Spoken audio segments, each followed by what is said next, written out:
Daw'r darlleniad heddi o Joel penod 2 adnodau 23 i 32. Dathlwch hithau, bobl Seion.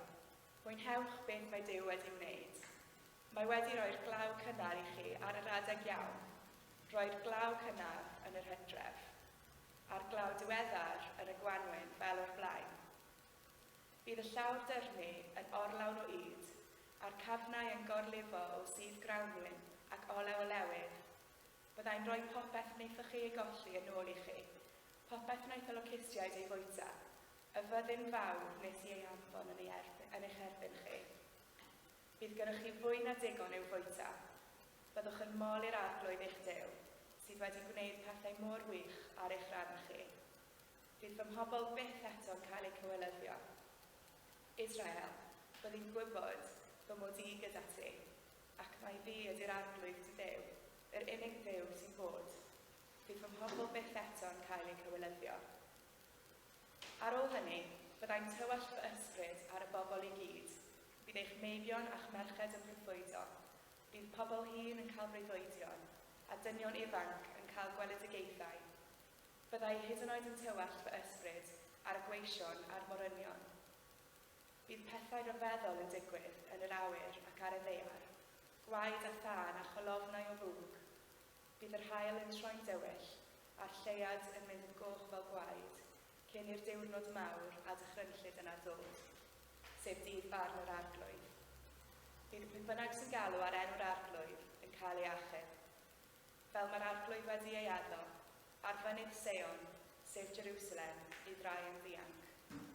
Bydd rai o'r pobl yn goroesi, pobl wedi galw gan yr arglwydd.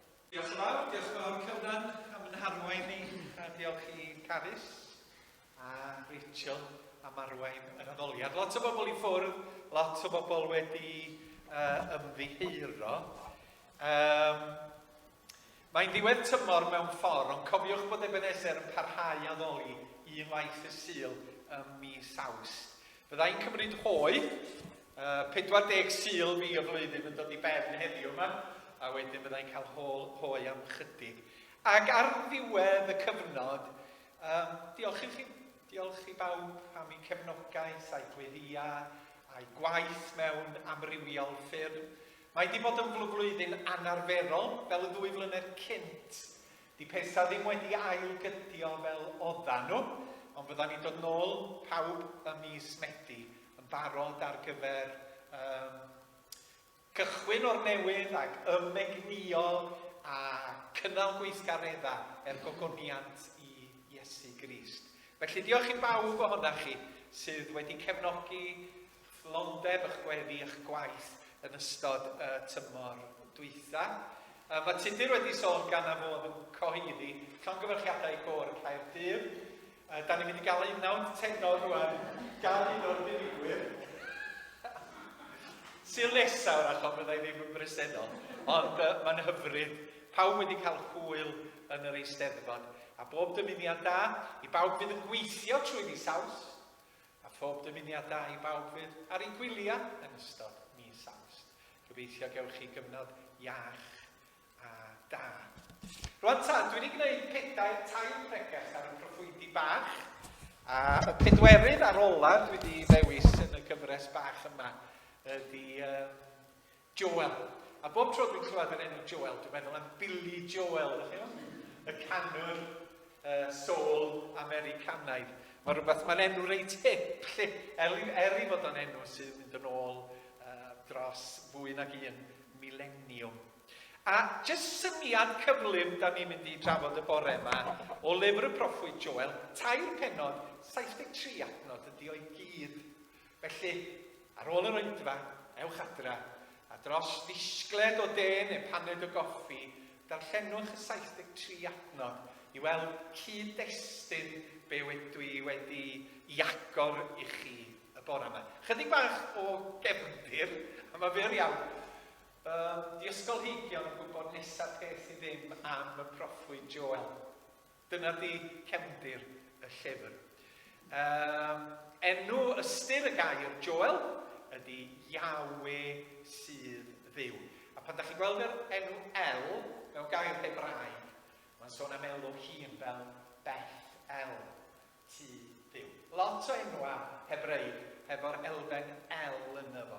A rhan fwy o'r amser mae'n cyfeirio at Dduw, Jehova, at Elohim, yr unig gwir a bywiol Dduw. A peth arall da ni'n gwybod ydy enw I dad, sef Pethiwel. Felly Joel a Pethiwel ydy'r dyn da ni yn darllen I waith. Yn y gwreiddiol, yn yr Hebraeg, mae o'r ffurf barddoniaeth. Ac felly, o reidrwydd, da ni'n colli pethau a hyd yn oed yn camddeall pethau oherwydd na barddoniaeth ydy o'n yr Hebraeg. Da chi'n gwybod pa mor anodd ydy cyfieithu barddoniaeth. Dydy o ddim yn beth rhwydd o gwbl. Ac yn aml iawn, y cyfan da chi'n gallu gwneud ydy awgrymu'r ystyr. A dyna mae'r cyfieithwyr yn ceisio I wneud mewn rhai darna fwy blodeuog na'i gilydd. Mae yna awgrymiadau yn y 73 o adnodau I fod o'n offeiriad yn y deml, fel oedd y proffwyd Jeremia ac Ezekiel. Mi oedd ganddo fo ddiddordeb mewn addoliad fel Hagai a Secharia. A mae rhai pobl yn ei alw, yn enwedig yn y traddodiad Iddewig, yn broffwyd y deml. Oherwydd bod ganddo fo swydd o fewn I grefydd Israel. Hefyd oedd ganddo fo ddiddordeb mewn amaethyddiaeth, ond pan ydych chi'n meddwl yn ôl 2-3 milenia, wel amaethyddiaeth oedd lot fawr o fusnes yna. Oedd bywydau, rhan fwyaf o bobl yn seiliedig ar tyfu byd amaethyddol, prynu a gwerthu a chynnal eu teuluoedd. Felly mae hwnna'n rhywbeth sydd yn dod I mewn yn amlwg I lyfr Joel. Mae yna lot o ysgolheigion wedi trafod pryd ysgrifenwyd y llyfr a tydyn nhw ddim yn gwybod mewn gwirionedd. Mae'r rhai yn dweud fod wedi cael ei sgwennu 400 cyn Crist gan bod bywyd cenedlaethol yn troi o amgylch Jerusalem a'r deml. Oedden nhw wedi dod nôl o Babylon, y deml yn cael ei ailadeiladu ac yna bod Joel. Ond mae'r rhai eraill yn dweud falla I fod o'n ôl yn y 9fed canrif cyn Crist. So mae yna 500 o flynyddoedd yn barn yr ysgolheigion pryd ysgrifenwyd y llyfr. Ond y peth pwysig I ni ydy na gair Duw ydy llyfr Joel. Bod o wedi llefaru a wedi siarad hefo'r bobl yn y mileniwm cyn gen Iesu Grist. Ac fel gair Duw I fod o'n dal I siarad hefo ni heddiw yma yn 2022. Mae gair Duw yn fyw ac grymus, llymach na'r un cleddyf 2 finiog. Be dwi'n mynd I wneud ydy jyst tynnu 2 beth allan o'r llyfr, mwyn I ni gael canolbwyntio'n meddylia am chydig funudau. Y beth cyntaf ydy y syniad o edifeirwch sydd ynddo fo, ac yna'r ail ydy'r proffwydoliaeth ddarllenwyd gan Carys, y byddai'r Ysbryd Glân yn dod mewn greu rhyw ddiwrnod. Mae y llyfr yn agor hefo darlun dychrynllyd o bla o logistiaid. A mi oedd hwn yn rhywbeth eithriadol o frawychus I bobl yn yr hen fyd. Oherwydd nid bob yn 1 a 2 neu 10 a 100 o logistiaid yn dod, ond fod nhw'n atgenhedlu mor gyflym fel bod nhw'n gallu difa cynheuaf person yn llwyr ac yn gyfan gwbl. Maen nhw'n bita unrhyw beth a phob peth logistiaid. A mae Joel yn rhoi darlun o'r logistiaid mae'n dod fel byddin yn ymosod ar y bobl. Mae byddin fawr bwerus yn ymosod ar y wlad. Gormod ohonyn nhw yn cyfri. Mae ganddyn nhw ddaner fel llew lewes yn rhwygo'r ysglyfaeth. Maen nhw wedi dinistio'r coed gwynwyr a does dim ar ôl o'r coed ffigis. Maen nhw wedi rhwygo'r rhisgil I ffwrdd a gadael y canghennau'n wynio. Felly oedd y plan logistiaid yn dod ac y bita, y ffrwytha, y dail, y coed, rhisgil y coed. Ac oedden nhw fel cymyla duon yn treibio bwyd a chynhaliaeth pobl Israel. A mae Joel ar y dechrau'n gofyn i'r bobl i wrando ar ei neges ac i'w drosglwyddo i'r cenedlaethau oedd i ddod. Mi oedd y locustiaid oedden nhw'n cofio wedi ymosod ar yr aifft a hanes y pla locustiaid yn y fan honno. Ond nawr roedd pobl Israel yn anffyddlon i ddiw. Ac roedd Joel yn gweld y locustiaid yma fel barn Duw ar anffyddlondeb y bobl. Ac yna mi oedd o'n galw arnyn nhw i edifarhau. Mi oedd o'n ymdeimlo ac yn emosiynol iawn am y sefyllfa. A dyma fo'n gofyn am help yr arglwydd Dduw. A mae'n galw ar y bobl i edifarhau. Sgynno ni'n anodau nesaf deuddeg oes. Ond dyma'r neges yr arglwydd. Dydy chi ddim yn rhy hwyr. Trowch yn ôl atai o ddifri. Ewch ebwy, trowch atai ymrydion i hwnna ewch ebwy. Trowch atai yn eich dagrau a galaru am eich ymddygiad. Rhwygwch eich calonau yn lle dim ond rhwygo'ch dillad. Trowch yn ôl at yr arglwydd eich Dduw. Mae e mor garedig a swigaro, mor amyneddgar ac yn anhygoel o hau a ddim yn hoffi cosbi. Felly mae Duw drwy Joel yn galw ar bobl Israel i droi yn ôl at yr arglwydd. Oedden nhw wedi bod yn anffyddlon, oedden nhw wedi colli golwg ar Dduw. A mi oedd Duw yn dweud, trowch yn ôl, dewch yn ôl ata fi. A mi oedd Joel am i'r edifeirwch ddod o ddifri o waelod calon. Sylwch ar y geiriau, rhwygwch eich calonau. Wi wedi mynd yn ôl? O na, rhwygwch eich calonau yn lle dim ond rhwygo'ch dillad. Yr arfer oedd, pan oeddech chi'n galaru neu yn edifarhau, oeddech chi'n, na i ddim gwneud esiadlu i chi, mae hwn yn grys newydd, ond oedden nhw'n rhwygo i dillad i ffwrdd mewn galar lle. A wedyn oedden nhw'n gwisgo sach liain, llian i gyfer sachau bwyd a lludw am i penna. Ond o Joel yn dweud, peidiwch yn gwneud rhywbeth allanol. Gadewch chi hyn newid eich calonna chi. Nid yn allanol na Duw yn gofyn i chi edifarhau, ond yn eich calonnau ac yn eich eneidiau. Fel bo'r edifeirwch, repentance, edifeirwch, yn ddilys ac nid yn ffug. Mae crefydd yn gallu bod yn rhywbeth allanol ydy. Rhywbeth da ni'n neud, defodau, patrymau, mynychu cyfarfodydd. O be mae Duw eisiau i'n calonnau ni bob dydd, bob awr o bob dydd. Edifeirwch ydy, pan da ni sylweddoli ger bron Duw, bod ni wedi gwneud rhywbeth o'i le, bod ni wedi troseddu, a bod ni yn teimlo'n anghyffyrddus ac yn euog ynglyn â hynny. Bod ni eisiau ymddiheuro i Dduw, ac hefyd am newid yn ffordd o fyw. Felly, wrth edifarhau o flaen Duw da ni. A mae hwn yn rhywbeth pwysig. Yn hanes Joel, mi oedd barn Duw yn cael ei ddangos drwy y locustiaid yma. Ac mi oedd Duw yn dweud, wel, os fyddwch chi'n nifydd ac yn troi yn ôl ata i, mi fydd bywyd yn well. Ond ers i'r arglwydd Iesu ddod, da ni yn dal i syrthio, methu a pechu.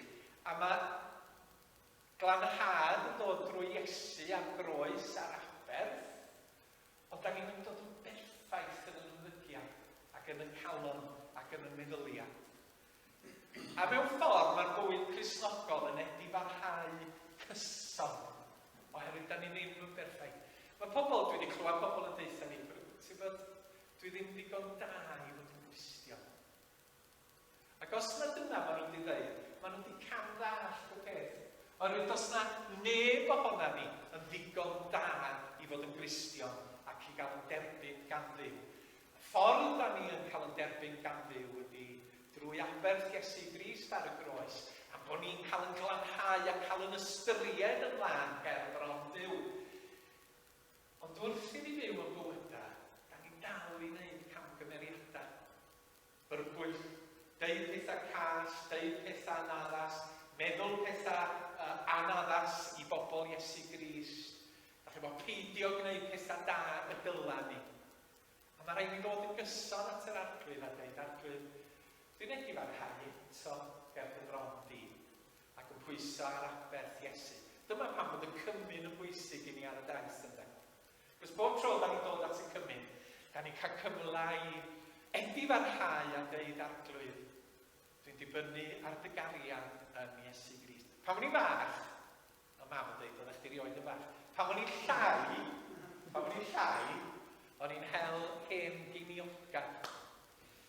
Carius, Sioned, a felly rhai o'na chi, siwr y ddau yna chi cynnan ar Rachel. Pan o'n i'n cael pres boca, o'n i'n cael y 6 union yma. Ni amball i geiniog gan yn hand. A nes i ddechrau casglu hen ddarna o'i genioga. Gynnau nhw o hyd ffyrling, iman, ceiniog, darn 3 cheiniog, 6 cheiniog, swll 12 ceiniog. Peidiwch meddwl na 100 ceiniog oedd mewn bit. Oedd o ddim mor syml â hynny. Sawl ceiniog oedd mewn bit? 240 o genioga mewn bit. Yr peth Ewropeaidd yma, da chi bod desymaleiddio fel i syml i ni, dydy? Beth iawn i'n mynd ôl at y pethau yna, de. Dwi'n mynd dal yn gwynt, efo rhaid, ta waith. Ond oedd angen llnau y darna pres yma. Ac o'n i wedi gweld ar grŵp Peter y ffordd i llnau yno. Sos brown. HP sauce. A be oeddech chi'n neud oedd cael ceiniog, oedd wedi mynd yn fudur, a'i socian chi dros nos mewn HP sauce. A'r bore wedyn oeddech chi'n mynd ac yn sychu a'i golchi a'i sychu, ac oedd hi fel ceiniog newydd. Triwch o? Oedd o'n cael ei glanhau gan yr HP sauce. Yw gymega. Dwi'n di bita HP sauce ers hynny, da chi gwybod? Os di o'n gwneud hynny i geiniog, be mae'n neud i ti mewn i fi? Ta waith, oedd y cinioga yn lan. Ond dros y misoedd a'r blynyddoedd yn dilyn, oedden nhw'n cael ei steinio eto, a doedden nhw ddim yn aros yn lan. Felly, bob hyn a hyn, oedd rhaid socia nhw mewn sos brown mwyn i glanhau. Ac fel Cristnogion, da ni derbyn maddeuant drwy'r arglwydd Iesu, da ni'n cael yn golchi'n lan. Ond mae bywyd yn ystunio ni. Oedd yr hen ddiwinyddion yn sôn am diafol cnawr a byd yn dweud. Y 3 dylanwad mawr arna ni. Y tywyllwch ar diafol, y cnawd ni yn hunan, a'r byd yma, a'i bethau, a'i dentasiynau, a'i athrawiaethau. Da ni'n cael yn stunio, da ni'n gorfod dod nôl ag edifarhau dro ar ôl tro. Wythnos ar ôl wythnos, weithiau dydd ar ôl dydd at yr arglwydd. A'r addewid ydy, yn Iesu, yn bod ni'n cael glanhad. Pant y Celyn yn sôn, dwed i mi a wyt yn maddau, gwympo ganwaith i ddyn bai. Dwed a ddei byth i galon nall gynnig difarhau. Ac oedd Pant y Celyn yn gofyn y cwestiwn arglwydd, dwi'n syrthio byth a hefyd.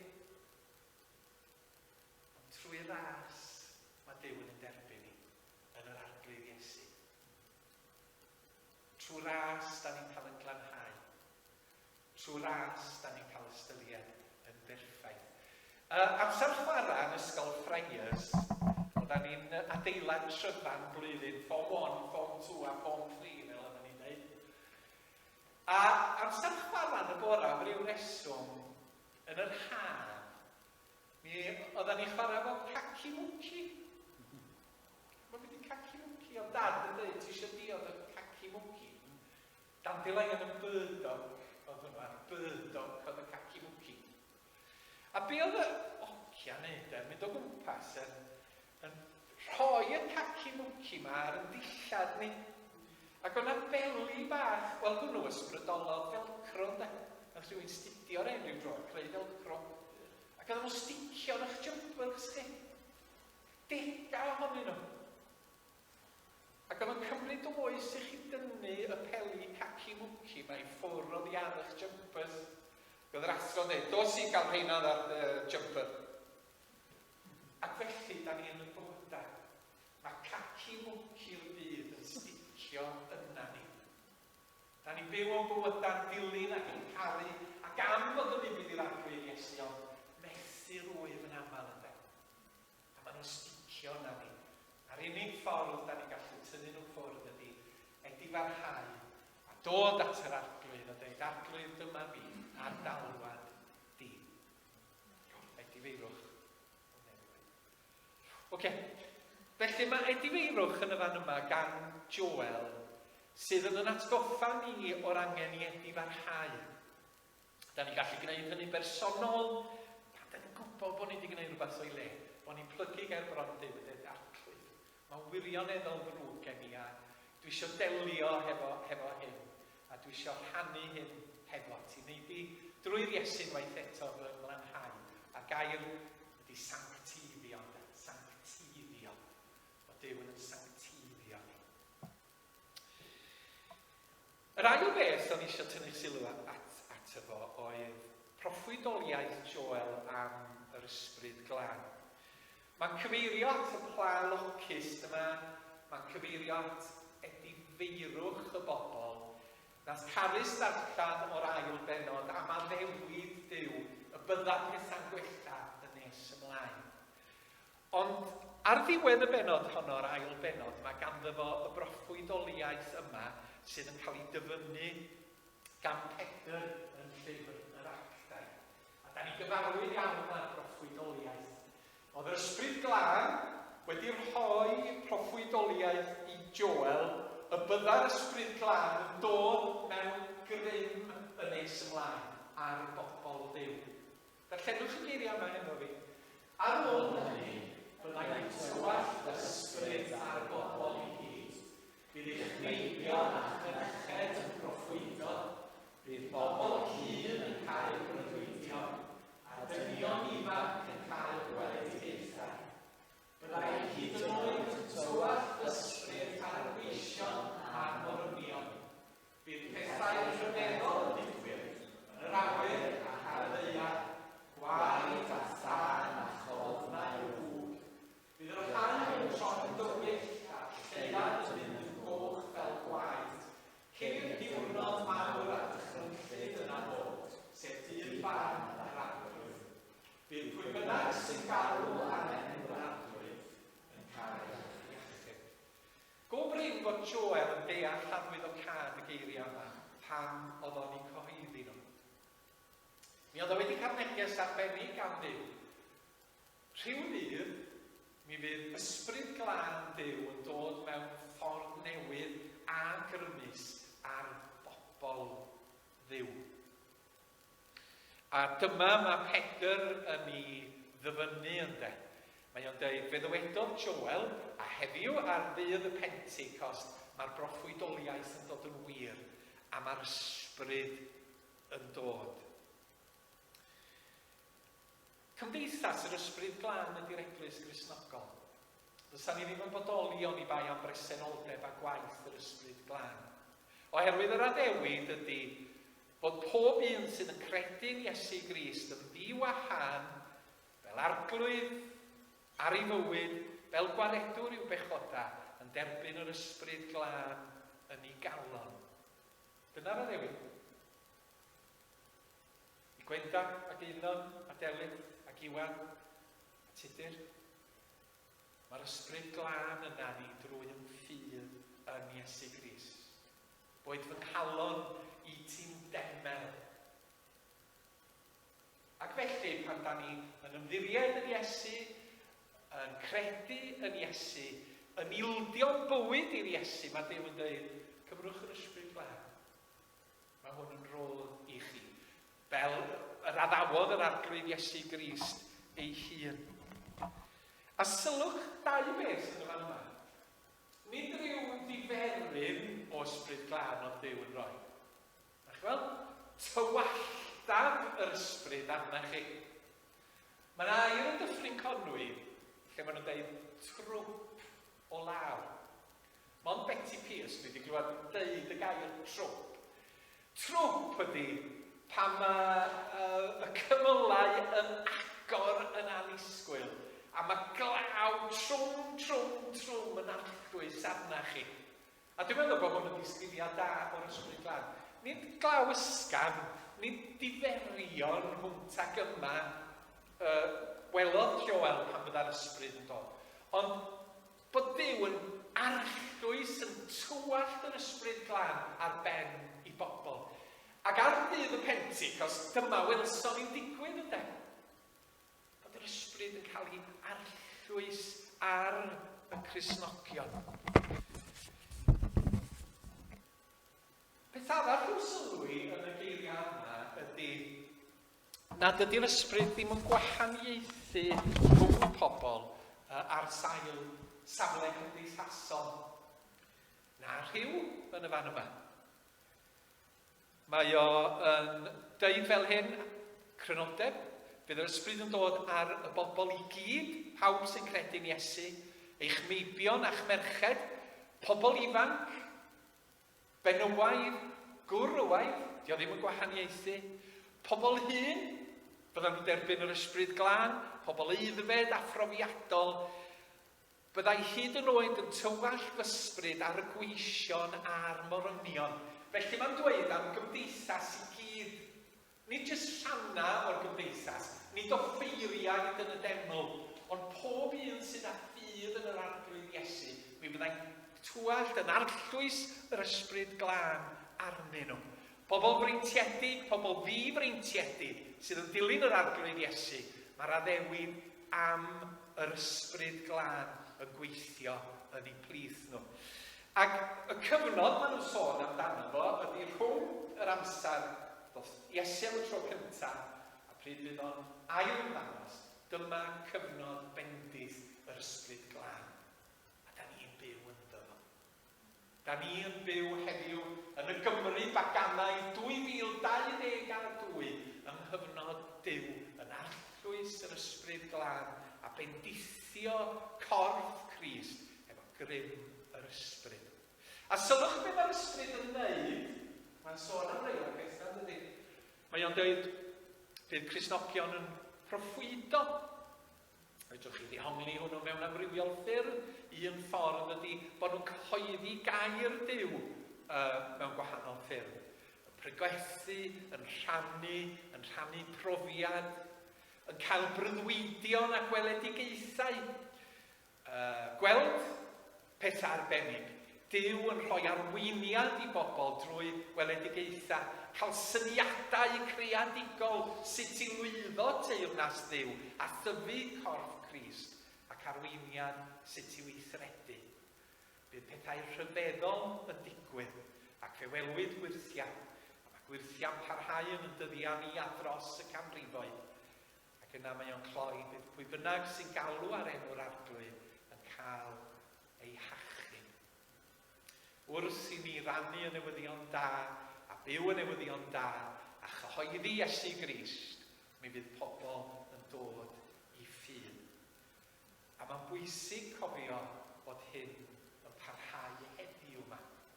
Da ni'n teimlo'n lles? Da ni'n troi at Dduw a Dduw, pam wyt ti'n bendithio dy waith mwy yn y dyddiau ni? Ond mae'r ysbryd a'r waith yno ni, trwom ni, chyda ni a chyda phobl eraill yn y Gymru Gymraeg heddiw yma. A mae rhaid i ni gadw golwg ar addewid Duw yn y Beibl, oherwydd i fod o'n cadw at ei air. Mae'r ysbryd yn nerthu, yn sancteiddio, yn gwneud ni'n debycach i Iesu Grist. Mae ffrwyth yr ysbryd i weld y mywydau Cristnogion. Mae'r Ysbryd Glân yn rhoi donia arbennig i bobl Iesu Grist. Ac yn y cyfnod hwn o farwyddda ysbrydol yng Nghymru, da ni wirioneddol angen myfyrio ar hyn, trafod hyn, agor y bywydau'r Ysbryd Glân, oherwydd dim ond yr ysbryd sy'n mynd i adfywio cymdeithas y byd a'n cenedl ni, ac adfywio'r dystiolaeth Gristnogol. A dyma pam bod ni bob amser yn ffyddiog fel Cristnogion. Mae'r ysbryd hefo ni heddiw. Bydda ni'n ailgydio o ddifri, ond dwi'n diolch i'r rhai yn y para mis Awst. Hefo gweithgareddau yn Ysmedi, mae'r ysbryd hefo ni. Ydyn ni'n agored i hynny? Ydyn ni'n agor yn hoedfawn, a'n calonnau, a'n deall, i waith ysbryd Duw yn yn prif ni. Dyma pam da ni ddim yn anobeithio, dyma pam da ni ddim yn rhoi'r gorau iddi, oherwydd o Duw yn rhoi'r ysbryd glân i'n cynnal a'n tanio. A da ni'n disgwylgar y bydd Duw yn bendithio yn bywydau a'n tystiolaeth. A mae hon yn neges bwysig gan Joel i Gymru 2022. Edifeirwch, gwaith yr ysbryd.